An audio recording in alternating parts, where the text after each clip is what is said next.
I wanted to talk to you about your upcoming album that comes out on the 15th of January, Cartoon Violence. You've already had a Yes. few singles that have come out. How's the hmm reaction been so far? Yeah, it's ticking along nicely, I think. The first tune we put out, Slow Down, is a bit more ominous, a bit darker than anything we put out before, but I think the production is pretty different to anything that we've put out before. It's a lot like crispier, a lot punchier, Mm, sort of like a lot more produced. Just kind of we kind of built the songs around the fact that we knew we were gonna produce them a lot more and spend time like messing around with sounds and stuff like that. So it sounded a bit different, and I think people like really dug it, which was cool. And yeah, kind of it's just been like that all the way through these three releases. And then we got to put the last single out with like in collaboration with like Fender and Gretsch. So that mm, was like really cool. It was like kind of a completely different end of the spectrum, you know. That was like YouTube based, like really heavily focused on like the video element, which I think is kind of a bit of a dying format these days. Music yeah. videos aren't really, don't get the love that they used to get, which, for me is a shame because I love music videos, but it was kind of cool to see that come back a little bit. Yeah. How did that collaboration come about? Well, we've been working with Fender and Gretsch for like a fair while now, a couple of years. They reached out to us over like lockdown period 2020. Um, Helen, just who's sort of like the person who we deal with at Gretsch for the most part, just happened to like stumble across one of our videos on YouTube, just sort of like scrolling through bands, I guess, as part of the job. And reached out and just said she really liked what we do and would like to, stay in touch and help us where she can. And then yeah, we've done bits and bobs with them. We did a little party for them to do like a big launch event over the summer. And from that, we ended up doing this launch for their new range of like j guitars. And yeah, they're really, really good people over there. They've always looked after us, and they're sort of like extended family of the band to us. Mm. So yeah, it's sweet. Oh, I love that. And so you sort of kind of talk about your next album being like more produced. Could you talk about the Mm. writing process and like the themes behind the new album? Yeah, I mean, we kind of, I guess, like the theme behind like a lot of our songwriting, lyrically at least, is kind of like this sort of like tongue-in-cheek sourness at the music industry, Hmm. like that I think like a lot of upcoming bands sort of like experience this always just kind of like, like Slow Down, for example, is like the idea of like, just like killing yourself to like make it, just kind of like ended up in the 27 Club, just kind of what like the pitfalls of the music industry and kind of things like that. But we, always trying to keep it like bit tongue in cheek, kind of funny. We don't take ourselves too seriously. Mm. I don't take our music too seriously in that sense. Um, and then in terms of like the production, I guess a lot of the writing was kind of done around the idea that we were gonna be quite heavily producing the album. Not in the sense of like, tuning and tightening and that kind of stuff, but Chris he really likes mixing and stuff. He's our Yeah. bass player. He's sort of like me and him sort of go 50-50 on the songwriting. Um, he came to us with Slow Down, and by the time it got to us, it was kind of like pretty much like mixed. Like he'd done so Mhm. much in terms of like, getting like this is how I want the drums to sound, this is the guitar sound, and kind of we almost like wrote the entire album sonically at least like around what he had kind of done for that tune. So as soon as we heard that we had a pretty like clear direction of where we wanted to go in terms of like guitar sounds and things like that. And we've had this producer lined up, Simon Jackman, who's, he's done a bunch of really cool stuff like Blood Mm. Command and stuff like that. So we were kind of like, we knew we wanted to work with him as well, and he was really great to work with. So yeah, it's been a really cool experience, like doing the recording side of things, but a little bit different to anything we've usually done. Mm. In the past, we've always just got in a room together, played the tracks live, boshed it out, maybe had a couple of, overdubs, like really old school, just like get in the room and play the songs. Yeah. Whereas like for this, we've been working on this album for about 2 years now, and at no only once, the very, very last day of recording were we even in the same room together. Oh, really? Uh, yeah, just on the final mix day, we all managed to get together and sort of like actually uh, have a listen to the songs together for the first time and like do the final tweaks on the mixes. But I did most of the guitars on Mm. my own in my home studio. Chris did all of the bass on his own in his home studio, and then between me and Chris, we worked with Georgie, doing the vocals. He would come here or he would go to Chris's. Georgie wasn't even there when we tracked the drums. It's just kind of, it was a bit of a bane of the 9 to 5, I guess. Yeah. We all just like none of our schedule was kind of lined up to be able to do it. We were using all of that time off, all of the holiday and the whatever you have, for the touring. So when Mm. it came to like, oh, we also need to put aside, 2 months to record the album, that just wasn't going to happen. So it Yeah. was just kind of we just had to do it where we could. Yeah. I mean, it sounds like it worked.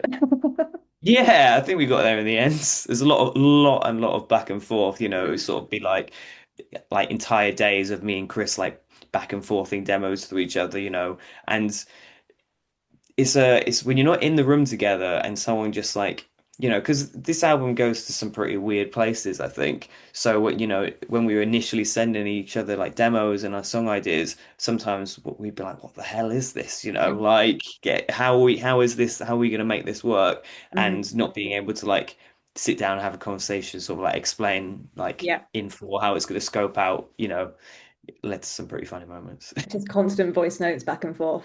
Yeah, yeah, that kind of thing. And speaking on your new album, do you have a favorite track on that album that you're looking forward to playing live? Yeah, I mean, so we've been on sort of like a mini run of dates for the Hmm. last couple of weeks. We went over to Belgium and then we had a gig at Torquay Arena. Hmm. And then we had a little like we actually just played the Christmas party for Fender a Hmm. couple of days ago. And so we've been using those shows to kind of like road test Yep. most of the songs we're going to be See kind playing of live. what goes down well and Yeah, yeah. it's sort of like just more than anything, like us getting to practice the songs Mm. at all because All even in one finding room time. together. Yeah, exactly, all in one room together. So getting to practice the songs a bit and just feeling them out, see if we how the arrangements work live, all that kind of nonsense. So I'm trying to think, if there's any that we are going to add that I um.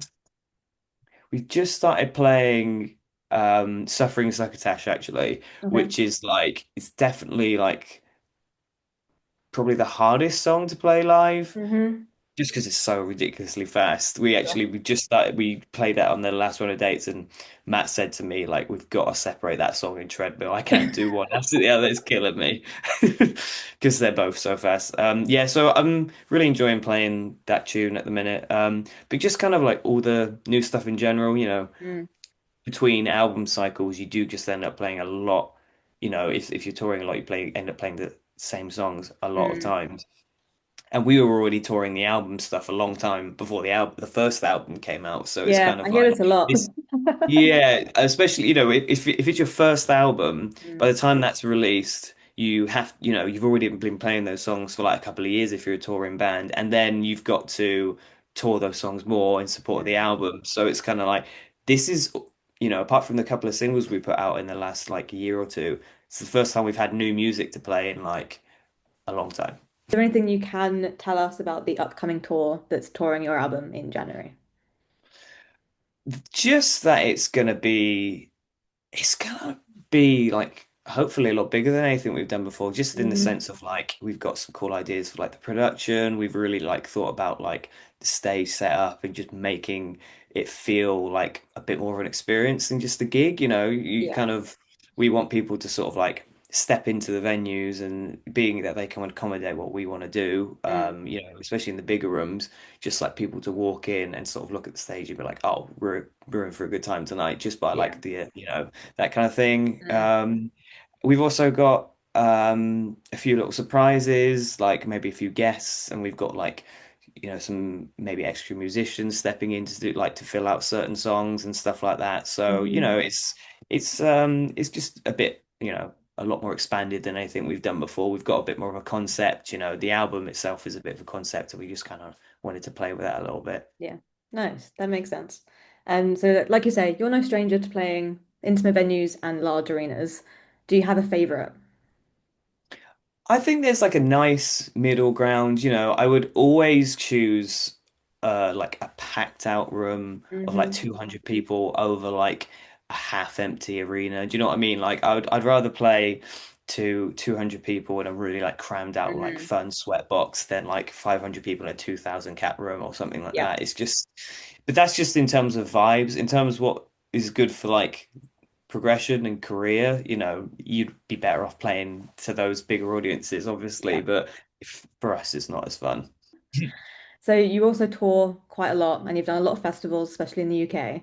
Have you learned Hmm. what you kind of need to bring on tour with you? Like you're like, I need like noise cancelling headphones, or I need Oh, this. right. I need a games console. Like, what do you need? Yeah. Well, I mean, me and Georgia, we were just talking about this the other day, actually. We were kind of saying, like, I think the biggest game changer has been like having some way to like I don't really like this expression, but like kill time. Sure.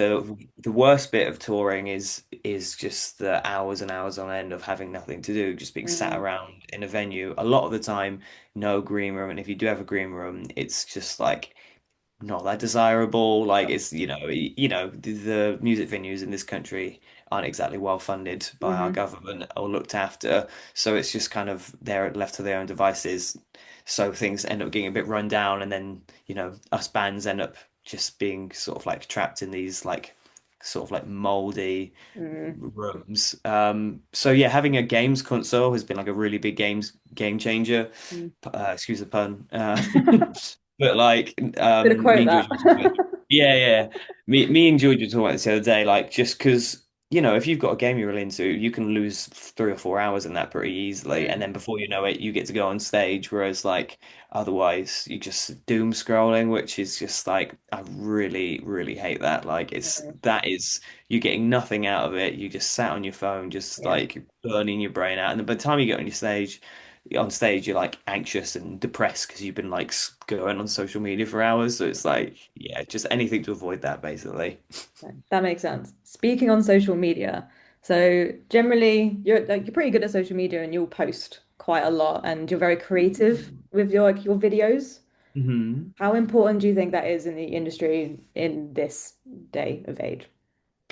I mean, probably quite important. Mm, I hate it, yeah. like the idea that bands can't just be bands. Yeah.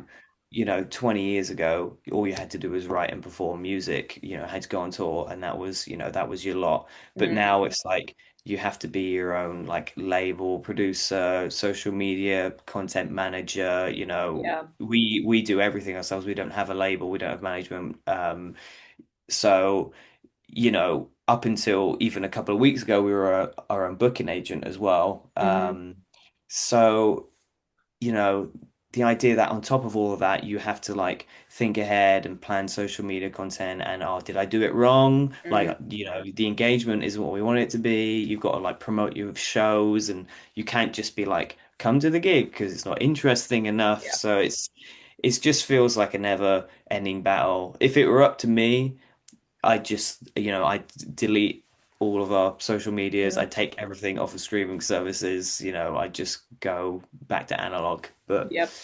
annoyingly, it probably is quite important, at least for the stage that we're at. Maybe when we get to like a Mm, level where we can sell out arenas and we can just get rid of all yeah. that. Yeah. Like Metallica doesn't need social media. People are going to go see Yeah, Metallica, but exactly. you're at So if like we this get, the perfect sweet spot where like you're supporting Airborne, which is amazing, yeah. and you need to say that you are. Yeah, yeah, exactly. People need to know how cool we are, so we have to tell them. Yep, exactly. But yeah, going back a step, so you were talking about music videos and the YouTube era. Do you Mm. kind of plan your music videos when you're writing? You're like, oh, this song will be perfect for this sort of music video. I'm super like into like visual Hmm. content in the sense of like, I've always wanted to make like movies and music videos and stuff like that. So like I'm kind of always listening to songs and almost like, close my eyes and picture what the music video could be Mm. kind of thing. The other three guys could not give a shit. They are really not into music videos, don't like not fuss with them. They think it's a waste of time. Hmm. Um, it kind of is a waste of time, but I still like to have them just because like I don't know, it's just it's nice to have something to go with the Yeah. song. And I grew up in, watching Kerrang and Skurs and that Mm. kind of thing, and it's got a soft I've got a soft spot for them. But I did the so we've put three singles out, and I did the two music videos for that, and they Hmm. were just like super simple ideas, pretty like low, base zero budget video ideas. Basically, we had people who were pretty kind, just lent us the space, sort of Mm. thing. So yeah. I think they're important. I think it's nice to have like a package of. Yeah, I think so. And it's kind of the thing is like not letting that medium die out as well. Mm. If everyone just stops doing them, then we don't, then we lose out on music videos. And you know, music videos are some of the best pieces of like content, like full stop, especially like going back to like, that rock era of like the Mm. 2000s and stuff. Is some really good stuff came out of those years. So, it's not something I want to lose. No, keep it. I'm here for Yeah. it. So what kind of music do you listen to as a band or separately? It might be completely different to kind of inspire you or just have something completely different. Yeah, I mean, I think we all have super different music tastes, at Mhm. least sort of like at a certain level. I think that's kind of what's informed like the band sound. Like, Mhm. well, it definitely has informed the band sound. It's a bit kooky, and off kilter. It's rock, but there's other elements in there. Mm. My favorite sort of like bands growing up would be like AC/DC. Well, I like to say some others, but it's mainly AC/DC. I just sort of like was a bit like, no, I really like AC/DC. I really like White Stripes, and pretty much like everything like Jack White does. Those are kind of Mhm. like the big ones for me. But then like these days, I don't really listen to rock music, to be honest. Like I Mhm. still listen to a lot of Jack White, but like not so much classic rock. If I'm gonna listen to music, I just kind of like want it to be a bit more chill. I get enough of my ears being exploded, playing in Sure. this band. Um, but Matt's favorite band is Oasis. Chris grew up on like sort of like metal, Enter Shikari, that kind of thing, and then Mhm. Georgie's into like super like kind of hardcore stuff, which is like Mhm. way beyond me. Like I would never touch it. But then when you put it all together, it's kind of, there's elements of all of it Mhm. you know, in what we do really. And there Yeah. was like, I think more these days, like Chris will show me an album and we'll like get super on board with it, and like we'll just like listen to it to death, and then we'll somehow find a way to like incorporate that in like Yeah. in what we're like writing or recording. Like we were like weeks away from having like the album signed off and done, and then Chris like showed me this like psychedelic album, and I was like, oh man, that is so cool. And I've never been into prog or like psychedelic. Mm. And like with weeks to go, like we're trying to get everything finished, I just like completely like rewrote one of the songs and put like loads of psychedelic stuff in We there need just some of because this like, slipped in there. yeah, yeah, we need to show some of this in there somewhere. So, it's yeah, it's eclectic. Yeah, I think that's good. I think, like you say, your music in particular, it has those different elements brought in, which I think makes you stand out in the industry. So it's good. Oh, well, thank you. Do you have any dream collaborations?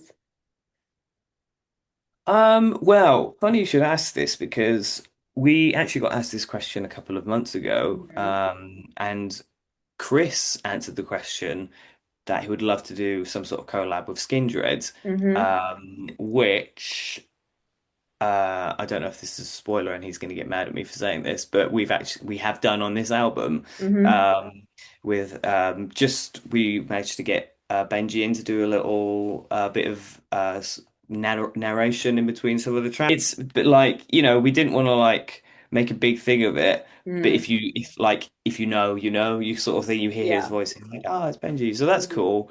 So we'd love to do some more stuff with those guys, mainly just because they've been like super cool with us. They reached out and said that they liked us and they wanted to get us on some shows. So we went and did some shows with those guys. And it's pretty rare that a band will like reach out their hand and be like, no, Yeah, we like you, come play shows with us. Like that's a really cool thing that they did. And then when we asked them if, Benji, if he wanted to do something on one of our tracks on albums, he was just like, yeah, absolutely. What do you want me to do? So, that was really cool as well. that's nice. So yeah, that's, Dream Collab sort of like ticked off complete, I suppose. Done. Yeah. And last question, if someone has not heard your music before, what three songs in your entire discography would you give them to give them an overview of your Oh, sound? I would just give them. I definitely they'd all be tracks off the new album, just because I Hmm. think we've done a good job at sort of like incorporating all the elements of what we do. I'd probably go like the opening track of the album, Mic Check. That kind of does like everything. Um, then I'd give them Slow Down, and then I'm trying to think what's on the album. I'd probably give them Phoenix. Okay. I think that's a pretty good like range of everything that we do. Yeah. And like they're probably my three favorite tracks on the album as well. Nice.